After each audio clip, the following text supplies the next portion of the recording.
Hey, good morning, fellas. It's a little bit later in the day. I think it's like 7-ish, whatever. Finished my morning walk and push-ups and sit-ups. Sun's come up over there. It's the Franklin Mountains. Backyard. Pool's looking good. It's in the 40s. It'll get up to the 60s today. The lowest it got last night, I think, was down to 41. So winter's done. I checked the forecast for the next 30 days, and we're not going below zero, or we're not going to freezing. So I turned all the sprinklers back on, and that, you know what, let me go out here. Clear blue skies, taking you in here. That's where we had our, let me sit over here by the light a little bit more. That's where we had our chess matches for me. And what I'm going to talk to you about is, and I'm not chiding you, I just want you to understand that having financial literacy is one of the most important parts of you being able to build yourself up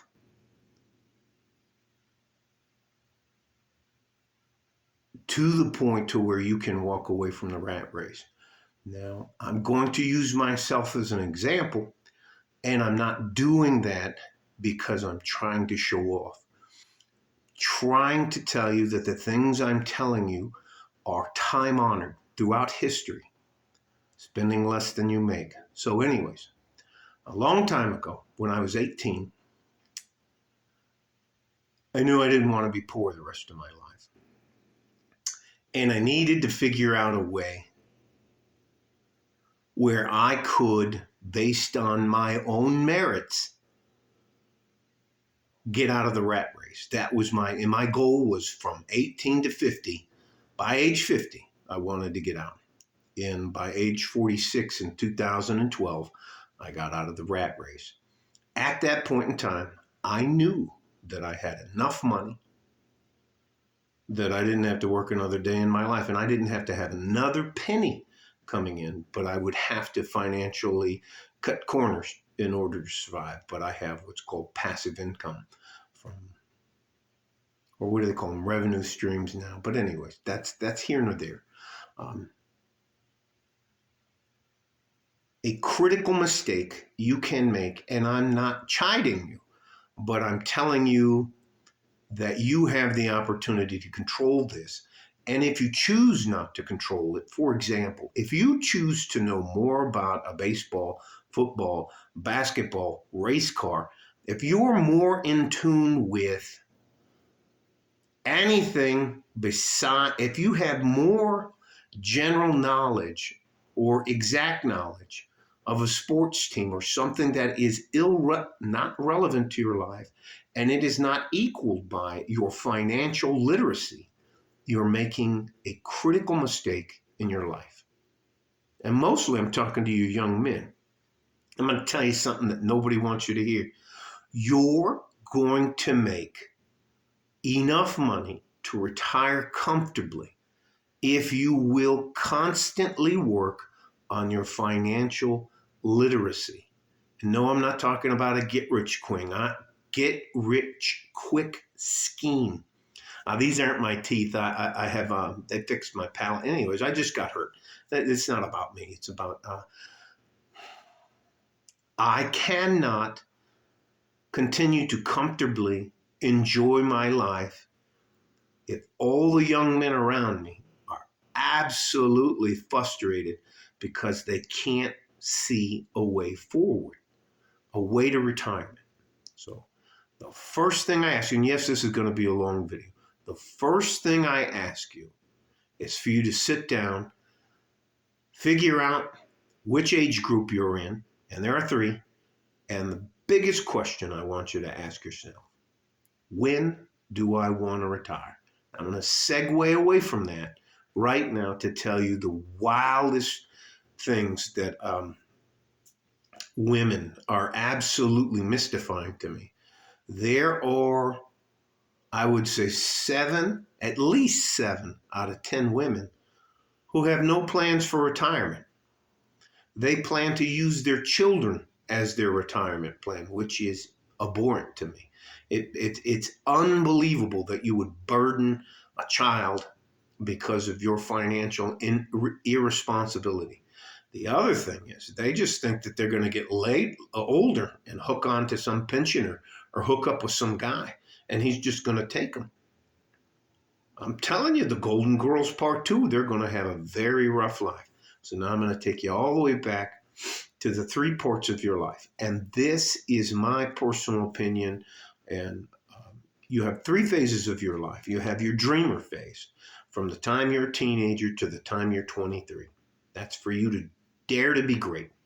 You want to be a professional athlete. And that can include tennis or pool or anything else, football, soccer, anything, boxing, MMA. If you musician, orchestra, if you want to dare to be great and you make it, the other 2 phases of life won't matter because you'll have enough money not to worry about stuff. The second part of your life, phase 2, is considered your career phase. And no, that's not a job. You have to understand the difference between a job and a career. Hopefully, you can find a job where they pay you or match you for retirement funds, 401k. Anyways, I'll stop at that. The third phase of your life relies on the first 2 phases of your life for you to either enjoy it or it to be the most horrible time of your life. Whether you believe it or not, as a man, you're going to physically age out of the work market.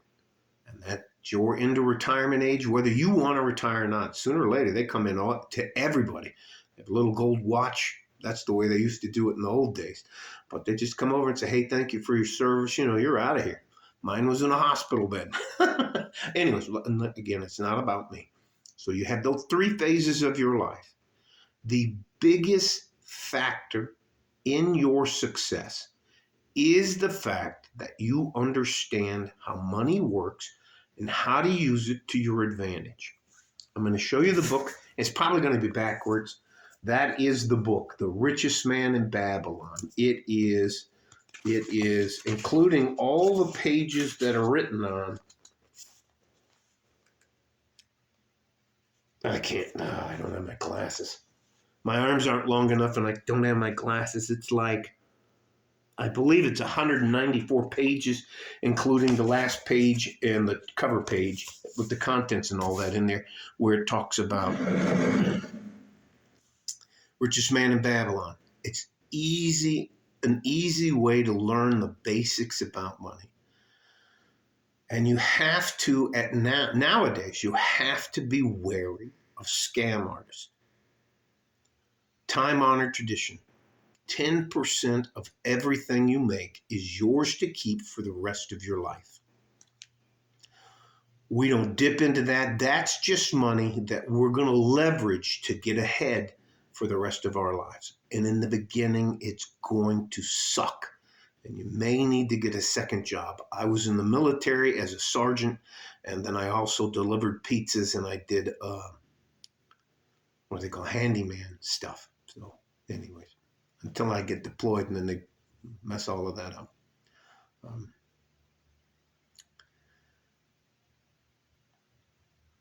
They're called Golden Rules in the book, and the author's name is George S. Clason, Clason. The title of the book is The Richest Man in Babylon. Right here. I read it quite a bit to this day. The other thing is, how do you educate yourself? How do you know who's telling the truth when they're talking about money? There are a lot of, and I'm going to just tell, there's a lot of fucking scam artists out there. Even these guys with the crypto coins and what's that guy, Jake Paul and all these guys, it's called a rug pull. They've been ripping people off. What did P.T. Barnum say? There's a sucker born every minute. You cannot trust anyone in your life with your money and your retirement. All right?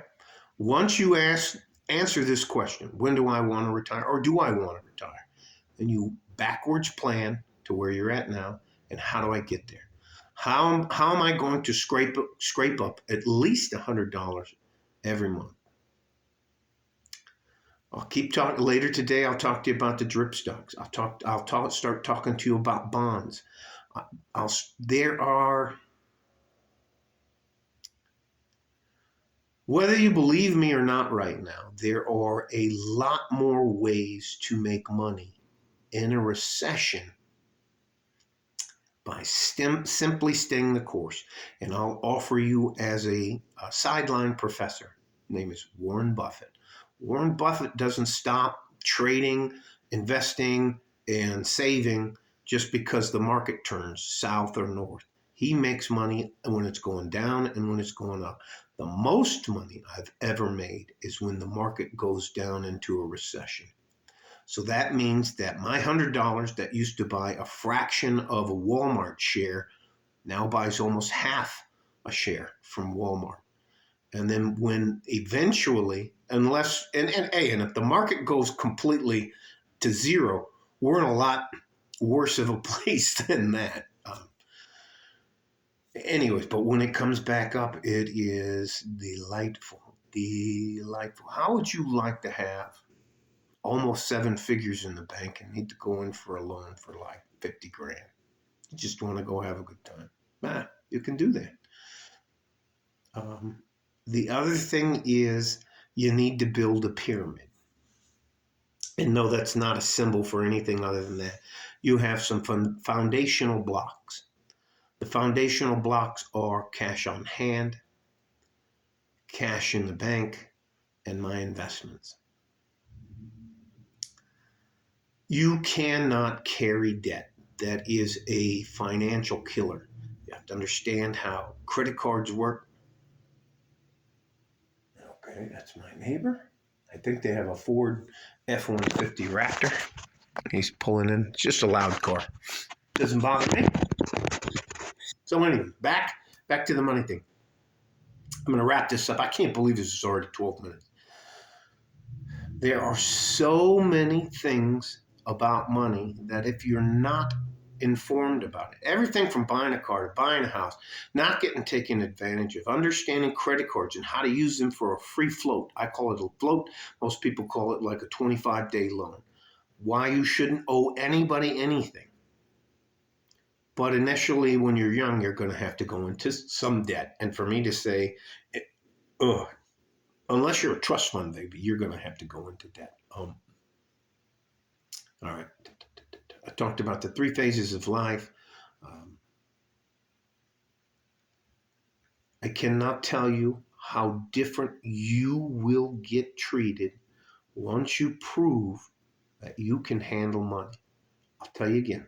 You're going to make enough money throughout your lifetime to retire.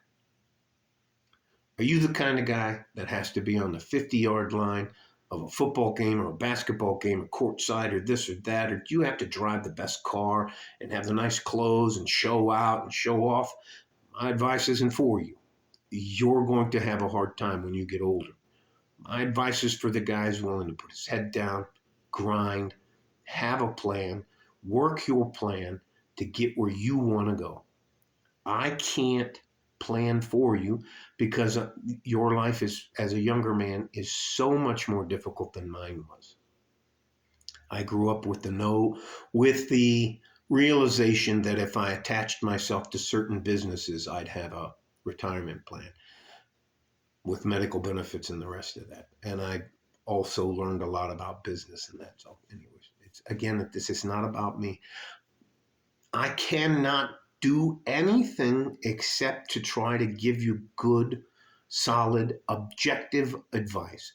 Whenever I tell you something, I'll give you a reference to it. Like today, this morning, when I was talking about short-term bonds outperforming long-term bonds and why that leads to a recession. Now, I'm not going to be like one of these guys that all I had to do is tell you that. Key indicator that we're headed towards a recession is that long-term bonds, 30-year treasury bills, do not outperform means their APR, their interest rate, is less than the short-term 3-month Treasury bonds, 6-month Treasury bonds, those bonds. And that's true right now. And that's something you can look up. And I gave you the reference to it. I'm not going to be like one of these guys who gives you a 40-minute speech and that's all they had to tell you. I'd rather get to the, I value your time and I don't want to waste your time, but I also want to help you. Again, I'm going to reiterate this, and then I'll stop and I'll close it up. If you know more about a sports team, about a game you play online, if you know more about anything than you know about money and how it works, you're fucking things up. And you need to fix that. And you can fix that. It's easy. So getting tricked out of money, paying high interest rate when you can anyways, let me just stop. You should spend at least the amount of time you do on sports or gaming as you do on your financial literacy. All right? That includes credit cards, why you need to protect your credit score, why if you're having problems, you need to send a letter to the credit company. Anyways, I'm too much. Love you guys. I'm just trying to help you. Later, I'll do the drip stocks report for the week. And that's another tangible, objective thing you can check out on your own, okay? Love you guys. Stay safe and healthy. Take care of each other if you can. And yes, I'm doing this for selfish reasons because you're my future. And if no one gives a shit about you, what's going to happen to me when I get older? All right? Like a fort in a G-string from West Texas, El Paso. I'm out of here. Bye-bye.